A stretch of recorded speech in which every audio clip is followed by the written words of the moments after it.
Welcome everybody back to the Crimson 15 podcast. I am your host, Crimson Sin. I'm in 15 PCA. And Native 454. So on this week's episode, probably the biggest news. They showed off what Cable's going to look like in the Deadpool 2 movie. And I would say a million times better than how Domino looks.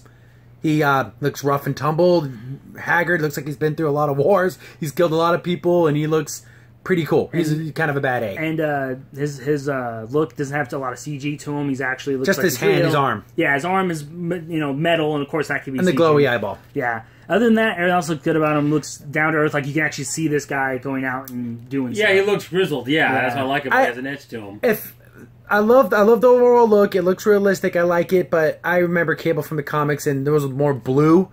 This just looks like straight up mercenaries, military guy. Yeah, green and it's just green and brown. Like, I would like to have seen maybe some X patches, a belt with an X on it or something, but, I'm nitpicking. Yeah, or even like an X on the shoulder or something. Yeah. Too. He doesn't have, that kind of, black around his eye. You don't really see it. Yeah, like that tattoo, well. but... Tattoo, it's fine. Again, that's just another minor nitpick. Yeah. But there's two pictures. There's, a full body pic with him and his gun, and there's, another one with him, with his finger up to his face, saying shush for some reason. But you can see on that close-up on his face, you can see he's pretty scarred up. Yeah, which is what Cable is. He's always beat up and ragged. And basically, Cable's storyline is so crazy.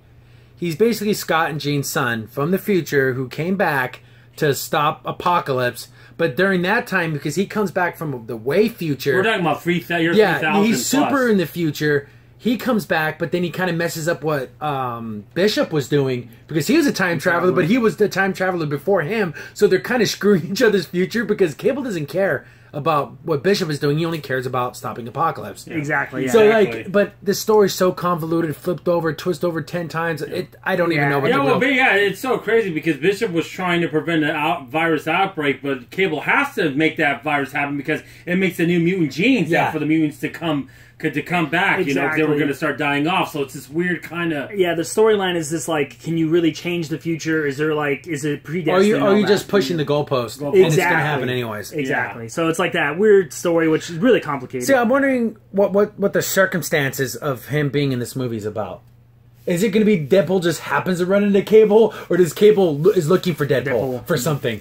We don't know. Well, I'm already hoping they already have the story kind of planned out because at the end of the first Deadpool, he mentions Cable's going to be in it. So I hope it wasn't because, Deadpool said Cable's going to be in it, now we're going to do it. Hopefully it was a little more forethought. Yeah, I just hope he doesn't show up and just fighting people and wanting purpose. Yeah. Not in the current comics, but before, probably about 5-6 years ago, there was a Cable Deadpool run, and it was that whole, you got a super serious soldier in Cable, and then you got a complete goofball moron in Deadpool, and it was funny to see these two characters working together all the time, just because, there's pictures where the Cable's fighting a war, and then Deadpool's whipping out his DS, and he's playing a video game. He's the Deadpool, get in the fight, stop being an idiot. Exactly. So, I'm wondering if that's the reason why they put him in the movie, was just for gags. I hope I hope there's story there. Because this can tie into everything. You have Cable now, which is the time traveler guy. Yeah, you can do anything. You can fix things, you can damage things, and it doesn't matter. And, just going back to his look, the only thing is a lot of people brought up he has a teddy bear on his belt. That is a little odd. It's super weird. I in all my just in my memory of Cable and the comic stuff, I don't really think that was ever a thing. No. Like I said, it could be an item that Scott and Jean gave him, and he just wants to hold on to it. Yeah, or just a little memento. Yeah. And just for me personally, I'm kind of firearms kind of guy. So as soon as I saw that gun, I'm like, oh, it's a Chris Vector. And then people are like, what's that crazy gun? I'm like, I know what it was. Basically, it's a Chris Vector, which is a SMG submachine gun, a modern day our time submachine gun. But it's kind of modified. It has a Thompson stock, like a World War II Thompson wood stock on the back. It has a M203 grenade launcher, which I guess you could do on an SMG. I guess you can just connect it. That would be hard to pull the trigger because whatever. You have to arc it. And then it looks like it has a humongous muzzle brake on it, but this is a .45 caliber gun, which is a pistol round. So you wouldn't need this big old honking gigantic muzzle brake on it, but I'm thinking they should do it because aesthetically it looks cool. Yeah, and also you never know, he's from the future. Maybe it shoots a special round. Yeah, so it's just a little machine gun. Yeah. So unless it's modified to shoot lasers or something like that, we have no idea. And another thing that kind of bothers me on this costume, his grenades for his grenade launcher are facing the wrong way. You wouldn't have the shells pointed out, you would have them in, so when you grab them you can load them easy. Because that way you have to It just irks me being a firearms guy. Yeah, you can tell he's such a firearms guy. I mean, just the way he's talking. Yeah, because it's just like, that's the only thing that kind of irks me. But everything else looks great. I like it. Yeah, like I said, and also, who's that? Is that? It looks like grenades in his pocket. Yeah, he has all kinds of. So he's ready for war. Yeah. He's a war dude. He's things going on. Another thing too, I know. You wouldn't be able to show this unless you did it visually. Is I can want to see the cube. He had the time cube. Yeah, see, that's the thing. Like, he does have his technovirus arm. You can even see that it's kind of going up on his neck. Yeah, yes, you can see that. Yeah, that it's so. I'm wondering how much of that they're going to bring into it. Yeah, hopefully just don't say, "Oh, it's just my cybernetic arm." Like, I want it to be. Deadpool's such a strange movie. They could like start out with like a Terminator type world, everything's being destroyed, and you see Cable jump through like a time jump, and then he like lands on top of Deadpool. And, oh, here we go! Here's our adventure. There's so many different ways they can do this. Yes, exactly. And hopefully they don't do something too stupid, but you know what? They can go a little silly with it. Yeah.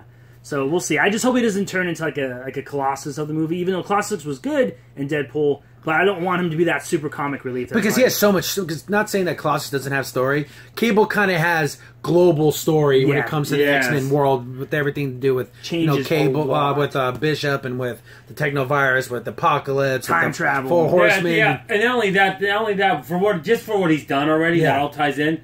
But for Colossus...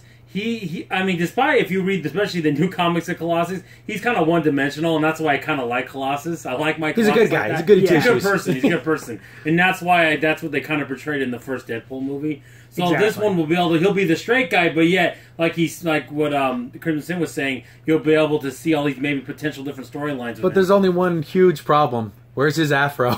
Yes. He doesn't have a giant afro. That's true.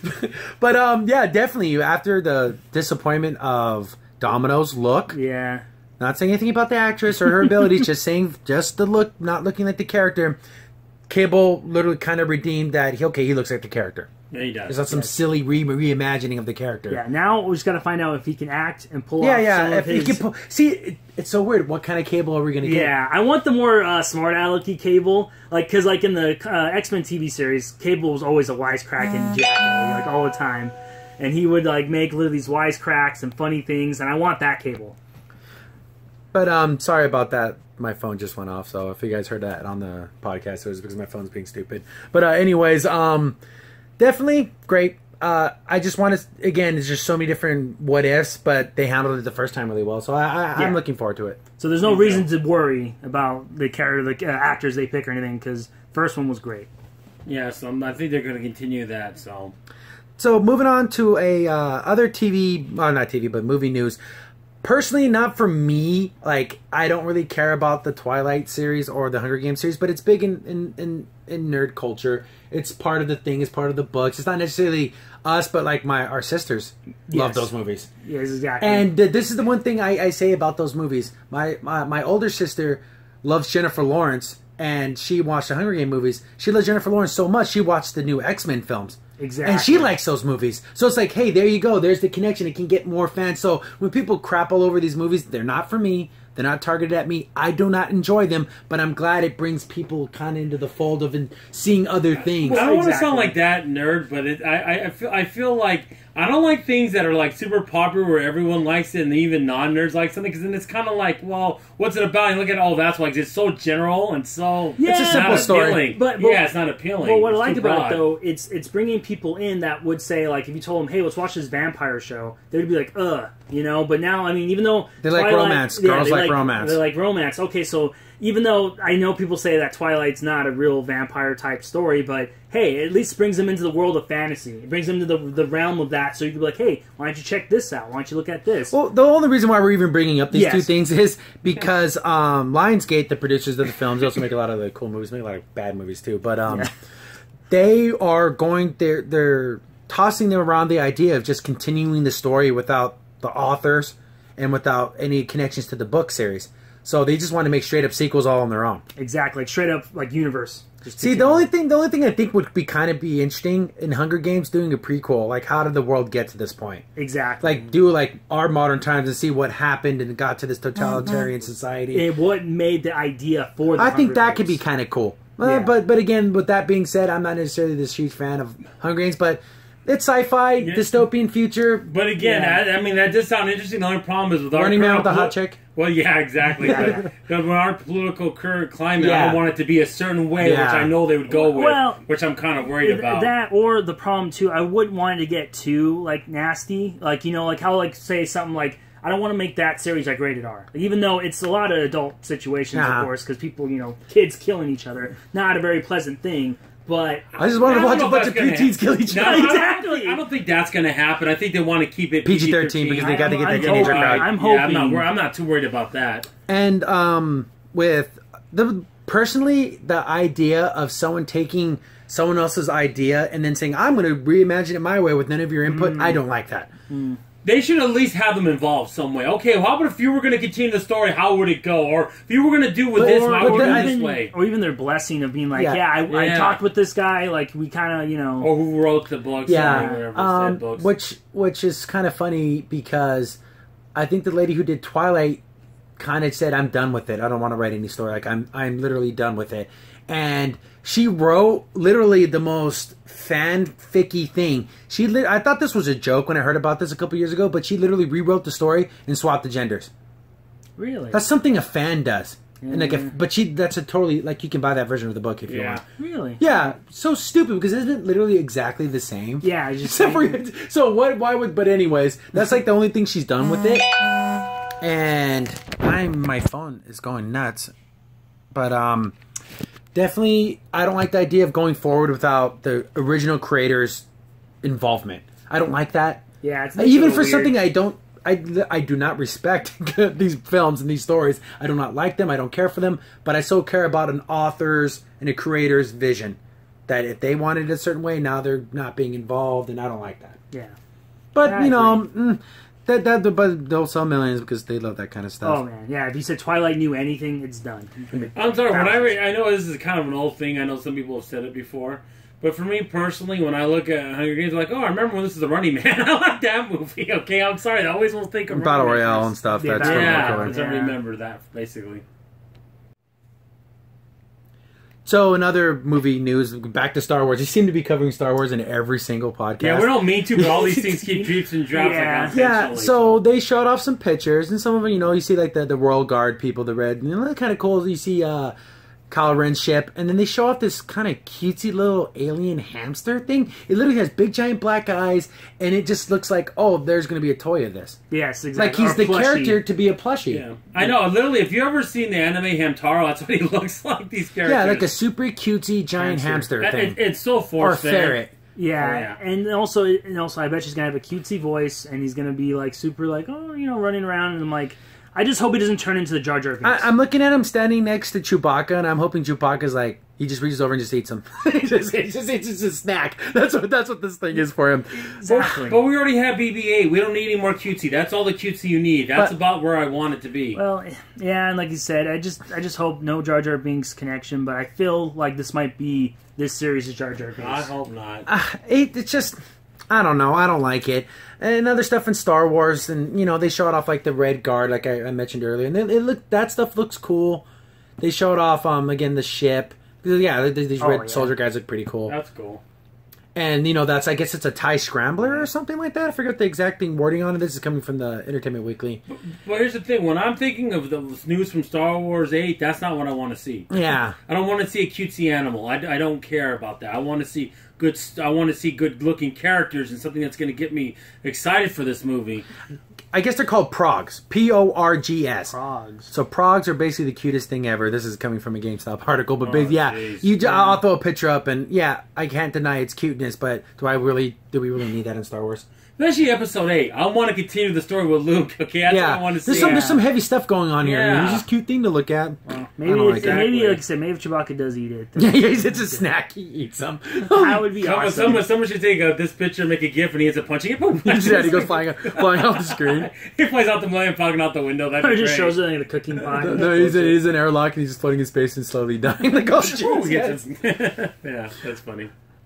So, transitioning to the only TV news we have this time is, I guess they're shooting around the idea of bringing back King of the Hill. And this basically, King of the Hill was a series that probably ended, 13 years ago? a while ago. I think, That's about 13 Might years have ago. been 2006, but I don't remember. I know it was a while ago. Yeah, Basically, long time the story revolves around a family, the Hills, that live in Arlen, Texas, and they're very conservative, very down to earth. Yeah. He's such a clean. Hank Hill, the father's such a clean cut guy. It's almost unbelievable how clean cut this guy is, and he's truly believes what he says. Yeah. I think the first 2 seasons of King of the Hill was a little bit more rougher, which I kind of like that stereotype if you want to say someone that might be a hillbilly but in a bad way. But then after that, it started to become he's a nice guy kind of guy, the guy you want to hang out with. Yeah, you know, an honest guy. I mean, so honest it's ridiculous. He's so decent. Fox people were talking to Mike Judd, which is the creator, also created Beavis and Butthead. And they're like, they want to get the show back up and running, but they also didn't. He created the character of Daria. No, but he didn't do the universe. Yeah, I should say that. Yeah. Sorry, my apologies. Which is so funny that technically King of the Hill, Daria, and Beavis and Butthead are all they're connected in the weird connected. I love that episode when Daria would talk to Beavis and Butthead. It was so funny because she's so smart and they're so stupid. It's so funny. So. This is what they said. This is coming from an article from Entertainment Weekly. Fox CEO Dana Walden said this week they have been in preliminary conversations with King of the Hill creators Greg Daniels and Mike Judd. See, again, like I said before, you got to include the creators. You don't do something without the original creators. I hate that. But in a quote, I would like to explore that, said Walden said. We have very primary conversations given what's going on in the country. I think Daniels and Judd have a point of view on how those characters will respond. But again, it's one meeting, and we hope to revisit it. The meeting was probably 2 months ago, 2.5 months ago. They're both very busy, and it's really just first exploratory. Are you excited about this? Is there a potential in the future? And the article goes on from there. Seeing the whole political thing they just mentioned, the way the country is, and if they're going to use today's time, are they going to time skip everyone? So Bobby... Hank's son was 13 in the show. Yeah. So that'd make him 26. Yeah. Really so older. Would the show be Bobby's the father now and he has a wife and I kids? wouldn't mind that. I wanted to actually see that. I think that would be funny. And then you have callbacks to the characters. A lot of people brought this up and I can kind of agree.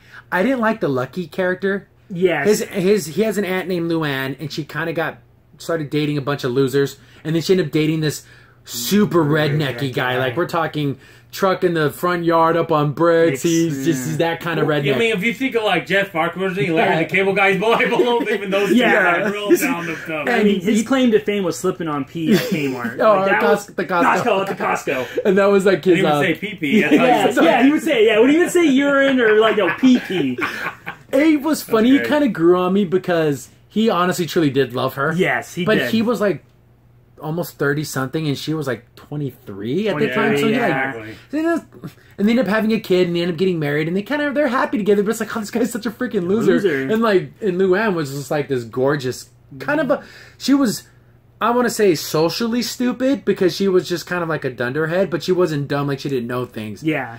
It was just that she just, I'm just a girl, kind of way. Yeah, exactly. She went to college and got an actual degree and stuff, but it's just, when you talk to her, you're just like, wow, there's not a lot going on in there. But she has a good heart, though. Yes. And the way the series ended, it kind of was a nice little, happy, soft little ending. Yes, it was. So... it was subtle. Yeah, it was very subtle, just like the whole show, which is nothing grand and crazy happened. It was just a nice, subtle little ending. So you jump. If they go with the time skip, you have Bobby is almost in his 30s.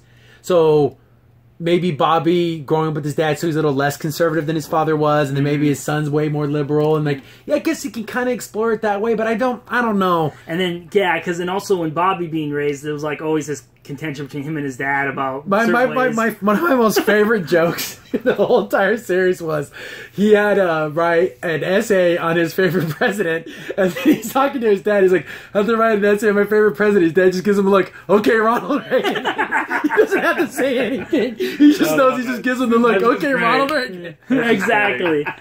Because Hank is so conservative. Yes, and Bobby's loves the whole New York lifestyle kind of, and being that comedian he wanted to be. But I think Bobby has family values. Yes, he likes the whole entertainment aspect of. I don't I'm not trying to get political of liberalism, but when it comes to family stuff, he likes having his mom and his dad and being at home, and he's still, because he grew up that way, and he had a good life. Exactly. And whenever he knows his dad's a good man. Yeah, and whenever Bobby hangs out with people or older people, always says, "Hey, Mr. Gribble, Mr." Yeah. He says another thing I love about the Rent Show, I know this is supposed to be a potential news show, but we don't know a lot of details. Yeah, we don't know the details. But the thing is about the Rent Show, I like the fact that he's a diehard Cowboy fan. Yeah. And even though if you do like the Cowboys or not, the jokes are funny. You have to admit they are funny. Oh, yeah.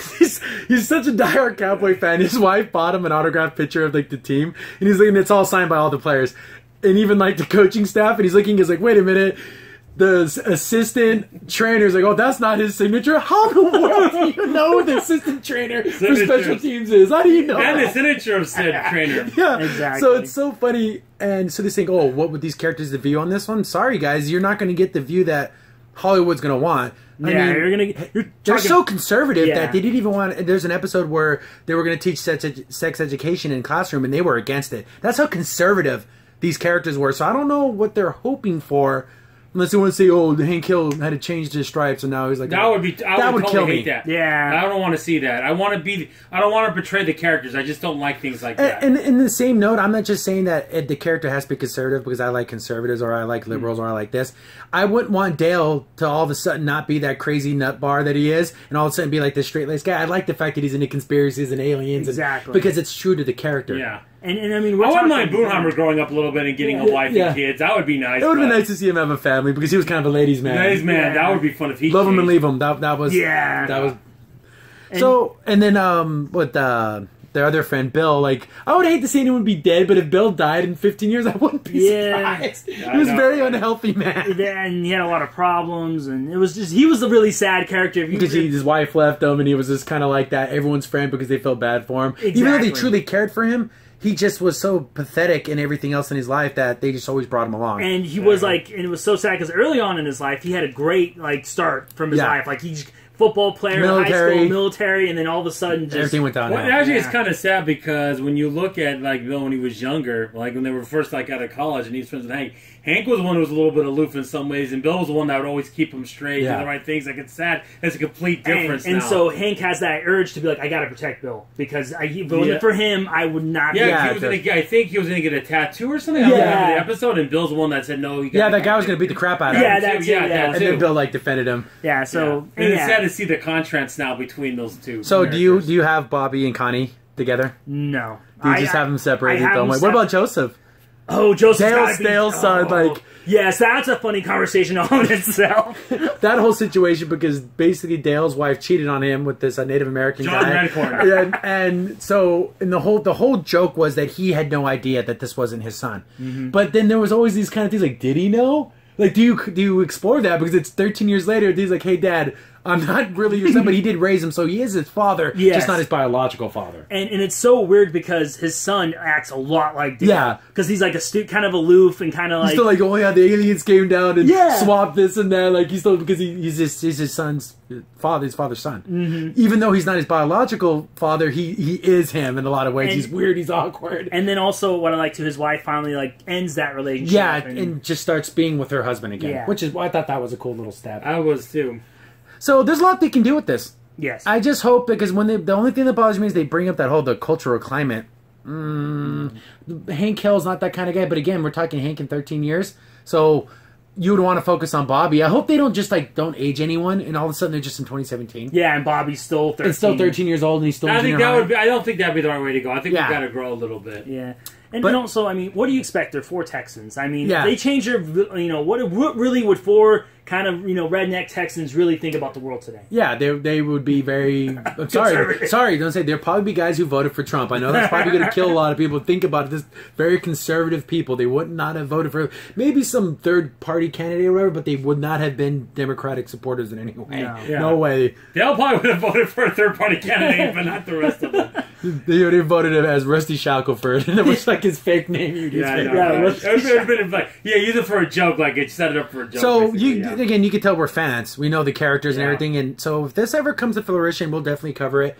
This is even in the story, very preliminary. They said it basically just quote first exploratory. So there's nothing even on pen and paper. No, right exactly. And another point, we didn't even mention Peggy at all. Yeah, his wife. This whole thing. Yeah. I wonder how she's going to be if it's 50 years. Yeah, she is, but she gets caught up in things easily, so I want to see how that's going to be. Or even like I said, the political climate. What about teaching? Because she's a substitute teacher. Yeah. Teaching's completely different from her time to now. Like, yeah. So it would be interesting to see an episode just on that. Yeah, she was a realtor for a while too. Yeah, she was. It's so weird. Well, I think maybe one season, maybe a couple seasons. Yeah. But that's the only thing that kind of went on TV news. There's some other stuff floating around in the movies and everything. There's like a Hellboy remake, but we're not really into Hellboy, so I don't really feel like He's a poor man's Spawn to me. Sorry, I don't care. I just don't feel like I have the authority to comment on it because I really don't want to.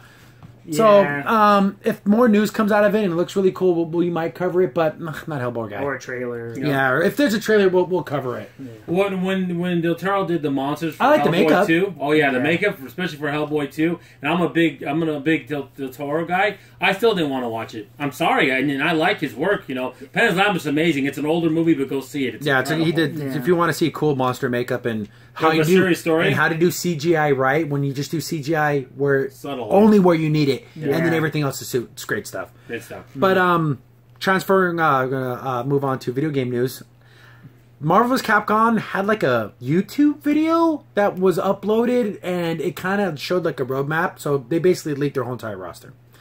And I'm looking at it, I'm kind of, I don't know, not saying I'm disappointed. It's just that I'm just disappointed in what's not there. Yeah. It's a little strange. I know I'm trying to bring up this, yeah, because what I saw from the rosters, I mean, of course, we all know Ghost Rider was leaked a couple days ago, which was really cool. But again, another character from Marvel vs. Capcom 3. We're kind of looking for more of those. Again, people were bringing up a lot of Marvel vs. Capcom 3 characters. Yeah.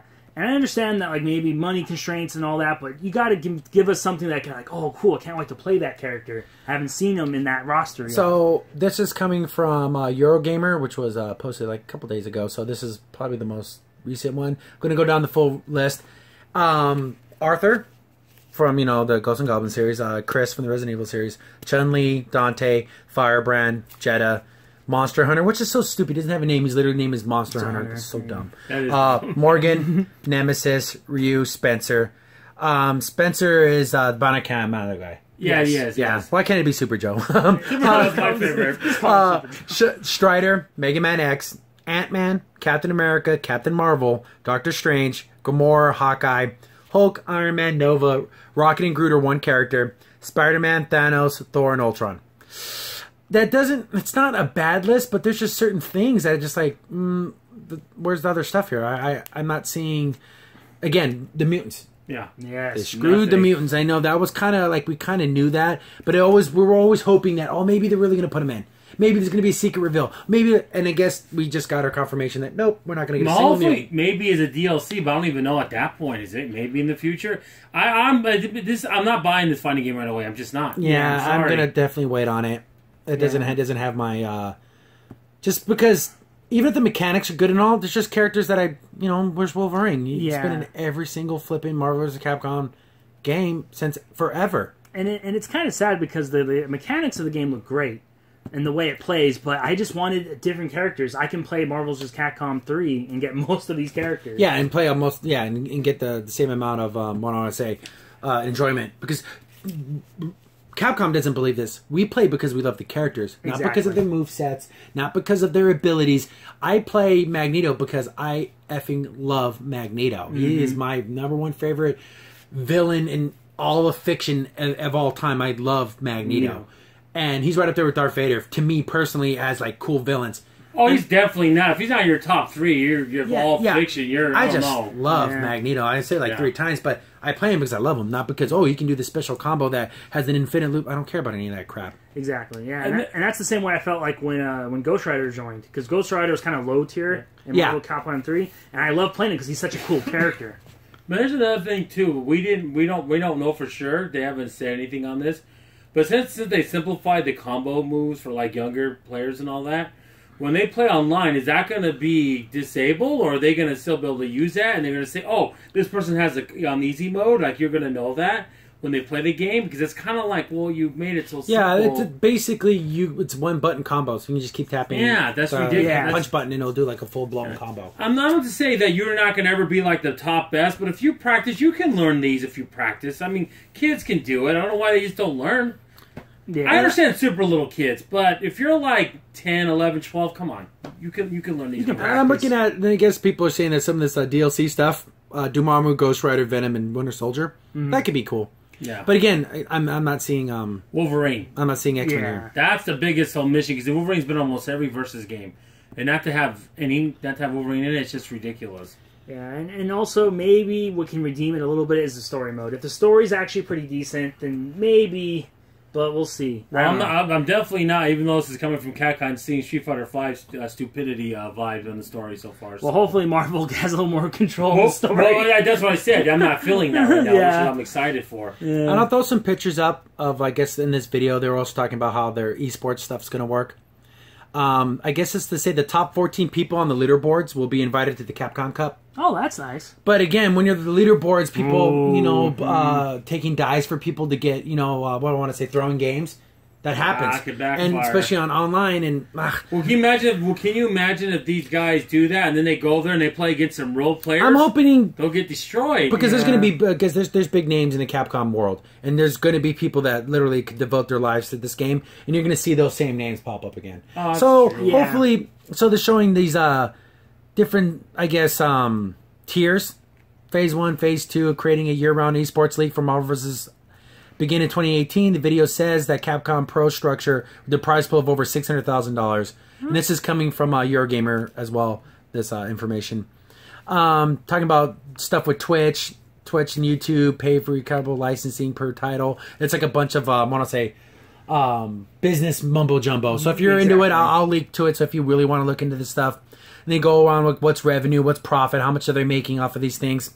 And, some people looking at these numbers and they're getting kind of pissed off. But again, we're not business people, so. And not only that, guys, this is for the hardcore gamer who's going to want to do this and want to get in these tournaments. So it's not like for the average casual fan, don't need to worry about any of this. Exactly. You're not going to have to worry about it. Exclusive live streaming for and stuff like that. It's just a bunch of I guess this information came from NeoGaf. Everything comes from freaking NeoGaf. But so yeah, going back to the roster, I'm feeling a little down on it just because kind of one of my mutants, and I guess we're just not getting them. Yeah, and also maybe some new characters that people haven't thought of or haven't brought it back in a really long time. And like I said, I'm glad they brought Jeddah. That's someone that's kind of interesting. Different. Different. But again, we're having more Darkstar characters. I'd love to have more of those guys. Yeah, we just ended up with Jeddah and Morgan. Morgan, yeah. I think Morgan's in all these versus games, but they couldn't put in Wolverine. Like I know I've already said that, but. What about Phoenix? What about Cyclops? There's so many other characters. Yeah. Gambit. And Cyclops hasn't been in a Marvel and Capcom game in a long time. No, he hasn't. Speaking of esports, the thing with... Apparently, the Olympics in 2024 are going to be in Paris, and they're seriously considering adding esports to the Olympics. And I don't know how to feel about this, because is it going to be like League of Legends? Yeah, that's what I'm worried about. And see, the thing is... I kind of have a bias against it because I'm not into those MOBA games. I tried to play them. I tried to play, what was the one with the gods? Smite? I played it like 4 or 5 rounds. I tried to play Gigantic, which is on Xbox One. I tried to play a couple of the other ones, and they left no lasting impression on me. But here's the thing I want to say about that. The problem is, and I know this has been an issue, and I think even other people have talked about this too. If not, maybe we have before. It doesn't translate on TV. You watch League of Legends, you're going to be like, oh, what's going on? Exactly. Besides the hardcore. Yeah. You show Street Fighter V, okay, they can understand. He's kicking, he's punching, people can get what's happening. It's going to get people lost, and it's going to be a terrible Olympic sport.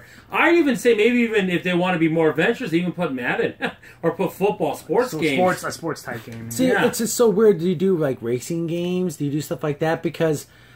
Is it going to just be like, you're going to have Overwatch? I mean, because again, with Olympic sports, it's not like, the 100-meter dash, but this time there's there's no, it doesn't change. It is what it is. Yeah, exactly. And video games changes so often. Like, are they going to put something like Counter-Strike Global CS:GO on there? That's like a violent game where we're shooting each other and stuff. Do they really want to put that on the world stage? Yeah. Oh, we're killing each other in this but now virtual world. That's what I was saying. You have to maybe keep it to sports. Oddly enough, maybe Splatoon, but at that point, that's a little silly. See, that's the opposite. But here's the thing, though. It's not like... And then you run into the problem of, are they doing this because Nintendo throws a bunch of money to the Olympics? Like, hey, make our game the Olympic sport. Yeah. See, unlike shot put, there's no official shot put. The corporation. But here's the thing, though, about it, though. But would it make more sense if Nintendo was doing that in 2020 since it's in Japan? That would have made way more sense in 2024. Yeah, but then that's an inherent bias, though, because then they have a product to sell. That's the thing. I don't like that. I don't like the idea of... Because video games are so tied to companies. And here's another thing. There's no world records. How can you have a world record in this? It doesn't make any sense. Well, because again, I think everything's going to be team-based. That's what I'm saying. Because if you have individual, because I don't think they're going to do... If anything, it's going to be the League of Legends and stuff like that. Yeah, I think that would be an awful idea. Hearthstone. Awful. This again. And the problem is, too, like you said, the video games are kind of not, say, random, but like I said, they're always changing out. I would prefer a game like chess. Something that's... been around for a long time. And you know what? I think that knight it's too strong. They gotta nerf the knight. Nerf the knight because that happens in things. Because technically, a game that was in, let's say, in the 2024 Olympics, it won't be the same game the next time around because of patches and buffs and nerfs and changes and updates. And what if it's not popular anymore? Yeah, and they just kill it. So well, that goes back to your point before. The 100 meters will always be the 100 meters. Yeah, it's not going to change. You can only get faster. There's no difference. This could be all kinds of different things. And not only that. I think personally this should be a demonstration sport, not an Olympic sport where you get medals. It should that'd be way better. Being at the Olympics and then it's like an honorary thing, but it's not like an exhibition. actual podium event. That's fine. Do that. Or also you could do it with that's what they do with dancing. Yeah, that's what they do with a lot of them. Yeah, they have ballroom dancing and stuff like that. But it's not a medal sport though. Yeah, it's fine. Just do that. Yeah, it's an event that they have there. Yeah. If you're telling me you're going to get this before you get American football, that's just insane. That's stupid. That's stupid. Well, we all know why that's not. Because we'll win it. And also, we might kill somebody. Well, actually, Japan's got some good teams too. But that's only the country that can even give us a game. Every other game. Not talking about the college players. I want to play against the Trinidad Tobago team. See how well they do. They're losing 65-0 at the end of the first quarter. Hey, there are NFL stars out there on all our good players. We just use our college players. Listen to college players. There's no way they couldn't even block. There'd be a sack every play. That'd be impossible. Anyways, but that's just fun. But that overall goes to our video game sports. They're competitions. I don't know if I can truly call them a sport in the sense that...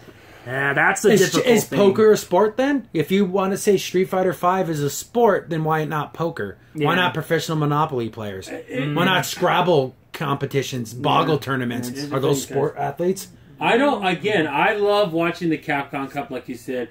I like Evo. I like those things. I think they're wonderful competitions, but they're separate from what real sports are. They're just not. They're not real sports to me. So here's the thing. What about the Rubik's Cube solvers? Is that a sport? Are they athletes? Yeah, they're physically doing something more physical than playing a video game. And like you said too, like it's a hard category to categorize. You're saying that you're an athlete. I just want to say that's why I like saying it's a competition. Yeah, it's not a sport. It's a competition.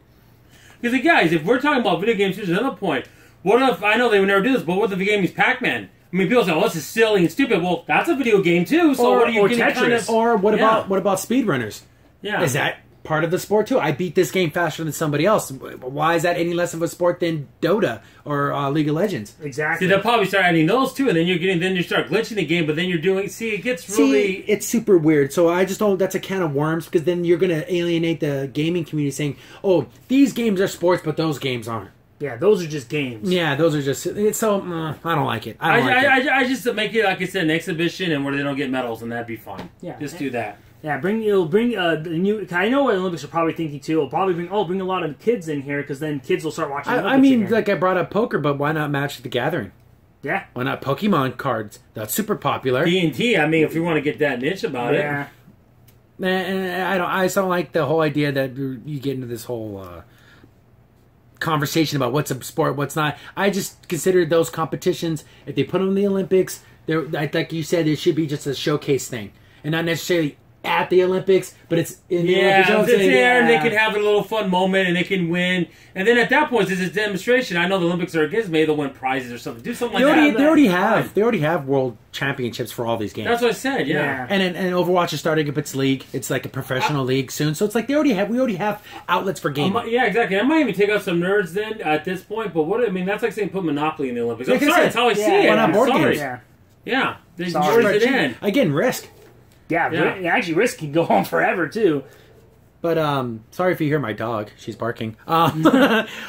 Speaking about other games, we have the Pokemon Switch game, and they're talking because there was an interview with Game Informer, and they were talking about what the expectations, because the expectations are through the roof. Yeah. You finally getting a true core Pokemon game on a home console, because they've done the Coliseum games, and there was the Gale of Darkness game. Yeah, the DX or DX, something like that, and that was kind of like an RPG. It was super short, but now this is a full blown Pokemon thing.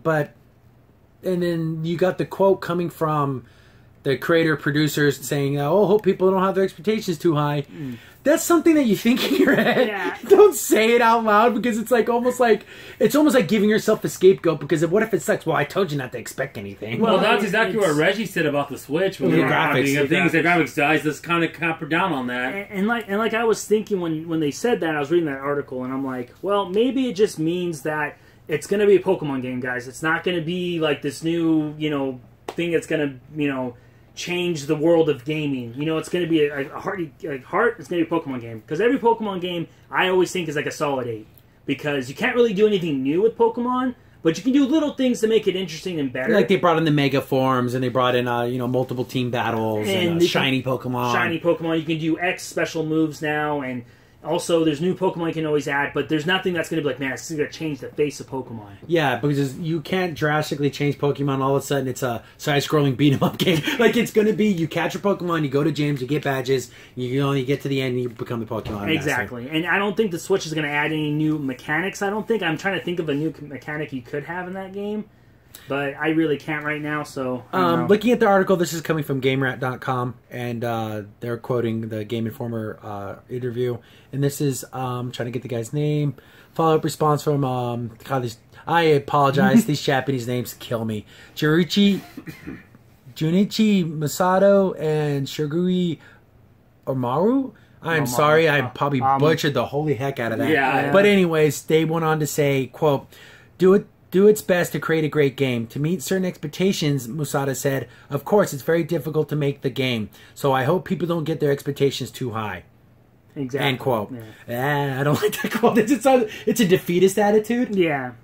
I'm not saying, but of course Japanese, I doubt they were speaking English. I'm pretty sure this was translated. Yes. So maybe it had a different inflection meaning when they were saying it in Japanese than when it got translated to English. But not only is it only translated to English, but it's also been written down. You're not even hearing it. Yeah. So it's like a third level at this point. Like it's like hearing a rumor from a friend that told another friend. It's getting watered down. And exactly. And one thing good about the article, though, they are working with Game Freak, which has been at the heart of Pokemon games. And even if you hate Pokemon, just look up the story of Game Freak. It's such an amazing story, because they're seriously like, two dudes sleeping under their desk and pitching an idea to Shigeru Miyamoto. Hey, I got this idea about catching these, these bugs and anything like that. And he's like, oh, you can use them. And then basically, oh, that's kind of cool. And just like they were like fans making games, and then they made this Pokemon. Literally is one of the probably top 10 franchises of all time. Well, I'll put it this way: the Tetris made the handheld popular. Pokemon made it last forever. Yeah, again, because all Nintendo has to do is release... And again, they don't even have to release new Pokemon games. They can just release versions of the old Pokemon games. I'm so excited for Silver coming out in September. I'm going to buy it when it first comes out, because I love the Pokemon games. I think it's for the Switch, right? No, the new remakes of the Game Boy Advance. That's actually cool. So, because Red and Blue are out right now, and Yellow, and then in September you can get Gold and Silver. So Silver. it's not just a straight port, it's going to be a remake. I want to say that probably Gold and Silver are probably my favorites. Oh, I think I had the most fun. I think it was they came out in the time of my life where I felt like I had a lot of time to play those games, and I was really into it, and I knew all the characters. See, I couldn't name any of the new Pokemon. I just can't. See, the thing is with me with Pokemon, it kind of passed me because I was already an adult at that point. Yeah. Because I'm the oldest out of us 3 years, so it's kind of like, I don't mind Pokemon. I do like it and appreciate it for what it is. It's just I never really got into it. I really like the story of Gold and Silver, just the fact with your rival being an actual real... Because Gary was just like a kind of a prick. But, he was an 80s villain. Yeah. He was such a jerk. Yeah, he was like, I'm this macho jock guy. But in Gold and Silver, this guy was a jerk. Like, he beat people up. He stole Pokemon. Like, he was a true bad guy. Yeah, and he really didn't understand why you were so much better than him. He goes, I train hard, I don't care about feelings, and yet you're beating. It's kind of the whole Goku Vegeta thing where you couldn't get the idea of like, why is he better than me? Because I love my Pokemon. Yeah, exactly. It's always that story. Because I trust the heart of the cards. Yeah, trust the heart of the cards. The idea of just, I don't care how much you love something, it doesn't make it any better. Yeah, I mean, maybe like if they're real monsters, then maybe but the thing is about Ash, from what I know, is that the fact that he never won a big tournament because they want because they always got a new crop of fans, so they just keep the same character. Yeah, but I kind of like that because he never got that prize, even though he kept trying. Well, it's super weird because I think it was probably a couple years back they did a Pokemon Origins anime which followed the actual games and that was literally way cooler. I thought that was because it followed more like the mangas where every new game came on the new manga with new characters because in the game you played new characters. You didn't play Red. See, and that's why the Pokemon anime is kind of separate from the games in the fact that the way how the story progresses because it's always Red, Ash, or I forget what his Japanese name is, but basically Red. Yeah. And speaking of Pokemon stuff, they also had. Did you see the thing where they redid the first series in a movie? Oh, I didn't. Oh, well, basically they went back and basically did season 1 in a movie form because it shows them getting Pikachu and everything, and it's Ash, but there's no Brock and no Misty. They changed certain things, but they covered things like him letting go of Butterfree, and like they kind of recap all the big moments, whatever. Oh, Butterfree, bye Butterfree, baby, bye Butterfree. There's so many bye episodes, like. But that was kind of a thing. So they kind of went back. So like, see the thing with Pokemon, they keep retreading territory, but it's still super popular. So there's no reason for them to change. Yeah. They just keep redoing the same stuff. But as for going back to the Switch version of Pokemon, the whole "don't get me your expectations up too high." Well, that's kind of like telling your fans don't expect too much. Yeah. I'm not gonna do a good job. But to be subpar. I'm sorry. It needs to be great. The Switch, but the thing is, the Switch they can put out anything. They can really release the. Well, they put that remake of that Street Fighter game, the new Challengers, and it sold pretty crazy. And it's just an okay game, stacked up against all Street Fighter games. It's just okay. Well, the thing is, that's the one downfall about Pokemon is that no matter what, it's gonna sell. Yeah, it's gonna sell, even if it's a horrible game. It could be straight up report of Red and Blue, old style on the Switch. People would buy it. It could be a remake of the Dungeon Explorer Pokemon games. Exactly. Somehow change it with a different skin or different Pokemon. Maybe even Pokemon Snap. Yeah, I know, right? Exactly. Well, actually, people are clamoring for that. They want that back. That's crazy. Or what was it? Pokemon Puzzle League? Puzzle League. When you're hot, you're hot. Yeah. The Surge. I love in that game, if you ever play, it's Blaine, the fire guy, and frickin' Lieutenant. Because they say no quotes from the show. Yes, so stupid. Lieutenant Surge, oh baby. Like, oh baby. Every time you get like a big combo, say something stupid. And also, the cutscene in the beginning part, it was like literally. Was it a game? Was it a game? No, N64. And Professor Oak would show up and say, "Oh, Ash, you need to join this puzzle league." And it's like, oh, it's so lame. And they're not moving except for their mouths because they can't. The animation's so bad. Like, oh, great, Professor, I'll be there. But they just showed you the Pokemon can literally do anything and recover from anything. Yeah, because it doesn't matter. So high expectations don't mean anything because they can just release anything. And speaking of other video games, there was a trailer for the opener for Sonic Mania, and it's fully animated, and it's just a cutesy, fun trailer. It makes you. If you told me, "Oh, this is gonna be a new Sonic anime," I would love to watch this because they didn't use the Sonic Boom animation. They didn't use Sonic Adventure animation. They used basically the Sonic CD version of Sonic, where he's still chubby and he's kind of short. And he's just like kind of like this fun-looking character. If it was a little grainy, a little bit off, I would say, is this the new? Was this the cartoon from 1992 that I didn't know about that came out for Sonic? The opening. It was. Yeah, it's so great. You gotta watch it. It's fun. I'll throw it in here and we'll have it. And it's because again, it has nothing to do with the actual game. It just and if you're not smiling at the end of this and you're even a vague Sonic fan, I don't see how you can. It's just fun. And it has all the colorful the music is great and the colorful background, the rings, and you see him go to the night casino stage and you see the coins spinning in the background. Like, this is so cool. And you got the evil robots lurking in the shadows. And he saves the little flicky birdies from the guys. It's so cool. I mean, it's cool when you look at it, but then it's also kind of bittersweet because you realize it's the most excited thing you've been about a Sonic game in so long. Yeah. When you watch it, you're like, oh, it's something that's not really part of the game. You know, it's like you're kind of sigh at the end, like you're liking it, and then you're thinking, oh, great. Yeah, I'm just this hoping isn't going to be the game though. Yeah, I'm hoping Sonic Mania does well because I would want to see more stuff like that. And looking at the actual official page, it has 166,000 views, which is pretty cool for especially something so small. Yeah, definitely, I agree on that. And that I actually forgot to talk about this. Another big stuff that happened in movie TV news kind of out of category. But Disney's pulling out of Netflix all their movies. Star Wars, Pixar, Marvel movies all are going to be gone by 2019. And the reason why they're doing this is because, just like we discussed last time with Warner Brothers starting a streaming service, Disney wants to start a streaming service. And the same complaints. I don't want to have 5-6 different streaming things. I don't want to have paying Netflix and Hulu, and then I have to pay for CBS because I want to watch Star Trek, and I have to pay Disney because I want to watch the Disney movies, and it's a mess. Pay Warner Brothers to go see freaking Teen Titans, and that's not even counting if you're into HBO with Showtime and they have their own. Well, HBO Go. Yeah. So there you go on that one. And of course, they want to start an ESPN streaming service, and it just does like baseball, soccer, and like hockey. Oh yeah, because sorry, your bread and butter is the NFL. But not only that, you're already losing viewers now. So we want to get a streaming service that's going to do worse. Yeah, it's going to do even more. Ridiculous. So just sticking to the Disney part of that streaming service, which will be successful because someone like our sisters, with their kids, if it has all of the Disney movies on it, and you can stream them in 1080p, 4K, full max resolution, 1440. I'm pretty dang sure my sisters will pay for this service. As long as it's not like crazy expensive. Yeah. If it's like $15, it will be a steal for families that have kids who love Disney movies. If it's for $15, which is 99% of America. It is. Oh, sorry. Oh yeah, sorry again. We have phone problems today. Yeah.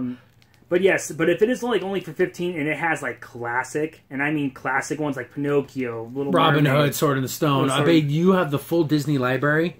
That would be cool. Yeah, it'd be stellar. But one ray of hope is since we're comic book guys, we're into the Netflix Marvel shows, Luke Cage, Jessica Jones, all that. They say they're still working with Netflix for those things. Thank goodness. But I'm worried about, one thing I don't have to worry about, and I was kind of thinking about it, but then Tim told me earlier, before this podcast started, I shouldn't be so worried that the Disney stream to fail for that very reason, for all those big Netflix. Disney hits, for them to say, okay, this is failing, let's get those Marvel shows. Maybe they won't have to do that. Yeah, so hopefully that doesn't end up happening. But that would really and I guess all this is going to go down in 2019. Quoting again a Polygon, I don't like Polygon, but I'm quoting Polygon article here. Quote, U.S. Netflix members have access to Disney films on the service through the end of 2019, including all new films that are shown theatrically through 2018. So this is not going to happen for a couple of years. But as soon as that happens, they're going to just try to transfer everything over to this Disney thing. And Disney has a service already. I got a couple of the, I forgot what it's called. I'll look it up. But I have like Wreck-It Ralph and a couple of movies on there because they were giving them away for free. So they have that service, and this is going to be a streaming service. And then, I hate when companies have multiple things that kind of do the same thing. Exactly. You know what I think we need to happen, and I don't think it will happen? I think all these streaming services need to do kind of like a channel deal with a DirecTV and have it all on one thing again. With different streaming services where you pay just one fee. Yeah, you pay one $60 fee, but you get access to 10 different streaming services. Yeah, like they do with DirecTV. I think that should be the way. But then Disney's like, I'm going to want 40% of that money. Yeah. And there's going to be a huge mess. But if yeah, that's true. You're just going to have to pick and choose, and it looks like of course Netflix will always be number one spot for this family. Yeah. And probably Hulu's second because it covers all the other kind of things. And then there's Amazon Prime. There's, oh my goodness, just thinking about all these because dropping cable in the lieu of just having streaming services is going to start being more expensive than just having DirecTV. Yeah. So you try to have everything, you're going to end up paying 6-7 different streaming services at $50 a pop. Yeah, or unless the streaming services start literally taking things off of like DirecTV and like cable and stuff. They're like, hey, we're not going to show any Disney's on our Disney show anymore. Like on Stars Network or anything like that. Yeah, and then that's when it starts getting kind of weird because I'm like, are they going to try to like freaking muscle out DirecTV and Mediacom and all those Dish guys? Network, yeah. Because that's maybe might be the future, but we don't know. But yeah, where everything is per pay to play per thing. So you can, if you just want Disney, Fox Sports, and something else, and Food Network, you just pay for those three things, and that'll be you have to pay 10, 10, and 10 for each of them. Yeah, so there will never be the a la carte everything package. But that's just theories shooting out there because that's what it looks like it's going towards. Yeah, I think by 2030, 2040, I could definitely see that. Something like that happening. Yeah. It'd be weird. But that seems to be kind of wrapped it up everything for me that I saw. I haven't seen anything big coming out story-wise. There's some other trailers from kind of these scary movies, but they're kind of like, I don't really know much about them. Like we mentioned Hellboy and stuff like that, but yeah, there's a stupid thing for Destiny too, but it's there's a thing, I guess, in the UK. If you're part of the Virgin mobile internet service, you'll get access to a certain sparrow that's only available to you. I'm like, can you get any more niche customer? And then if you were to poll everyone, what did you hate about Destiny 2? And that exclusivity will be up there. And everyone's top 5 things they hated. Yes. And what are they doing? They're doing even more exclusive garbage. That you have to be a certain subscriber to a certain thing to get a certain item. And it's like, but it's gonna be each state. It's gonna have a different thing. If you live in Nevada, you'll get this. Yeah. Or it's like you went into Walmart 5 times this day. You get the special Walmart skin that you get. Yeah. I mean, we're doing a little hyperbole here, but it gets to that point. It's sort of starting to feel like it's just stupid. But you need to skip on your left foot for this amount of days, and then you get this special thing. I almost want to screenshot someone with that spare. Like, oh my goodness, I actually found one that actually has this. Like, but I'll maybe run into maybe 3 times the whole time I play it. Yeah, because it's such a strange. I'm pretty sure it'll be available to people afterwards. Like, but it's just stupid. It's just another dumb thing. And I guess there was a trailer that popped up on IGN for Starship Troopers, Trader of Mars, and it's like a CGI movie. And I kind of like the Starship Troopers movies, but again, I don't know enough about it to really say. So I guess there was books and there was other movies, and I guess there was a couple of animated TV shows and stuff. So. You know, that popped up, but again, I don't feel like I'm versed enough to actually talk about it big. So, that's probably, I can't really think of anything else. No. Well, any recent games you guys have been playing? I started playing Dead Island, the definitive edition, because it's on the Game Pass. I'm starting to, say I'm forcing myself to play games, but if it's there and it's in the Game Pass, I'm going to try it because I can't. Trying to be more cultured because I'm kind of only playing my 1 or 2 different games. Yeah. And it's okay. It's a zombie game. Go around. You get missions from people. Oh, go save my sister. She's in Bungalow 7 on this island. Go save her. Fight a bunch of zombies. Build weapons. It's a zombie beat-em-up game. But it's pretty decent. Yeah, the main for me is I have a big queue since my Xbox One of the games for gold. Yeah. I can download. I'm looking at games do I want to download these? I'm like, no. I keep looking at Borderlands. I know it's an older game. I'm like, do I want to try this? I'm kind of on the fence on it. It looks interesting, but I want to play with other people, and it's I don't know. Yeah. Well, probably not. I might not. It's just one of those things. And for me, I actually, oddly enough, on my DS started playing Pokemon. Oddly enough, we were talking about that, but yeah, because I'm like, oh, Silver's coming out soon, and I'm like, oh, let's play a little Pokemon, and then I started playing a little bit of Fire Emblem, actually, for Fire Emblem Fates.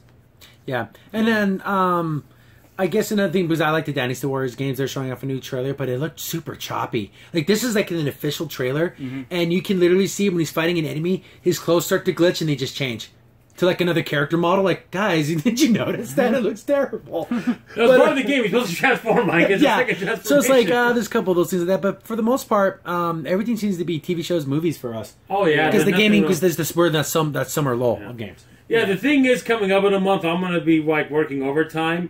And some of these podcasts, all the new shows are coming out. Yeah. I'm one that watches almost all of them. So we'll have lots to talk about. We'll talk about then, definitely in September and October when all those shows start coming in. I'm trying to think of movies. Did you see Dark Tower? No, I did not. Okay, so I can't review it just yet, but the only thing I'm looking forward to is It. That looks pretty cool. I definitely want to check that out. As for everything else, I'm pretty good. I mean, there's not really much else to talk about right now. We're in that summer lull, basically. After the big storm, which was E3 and Comic-Con. And all that stuff. And our videos were 2 hours long. At least we're probably under an hour on this one. But I'm good. You good? Good. Yeah, I'm pretty good. So that's us for this week's episode. We're signing off. I've been your host, Crimson Sin. And 15 PCA. And Native 454. Thanks for watching and listening. See you later. Bye. Thank you.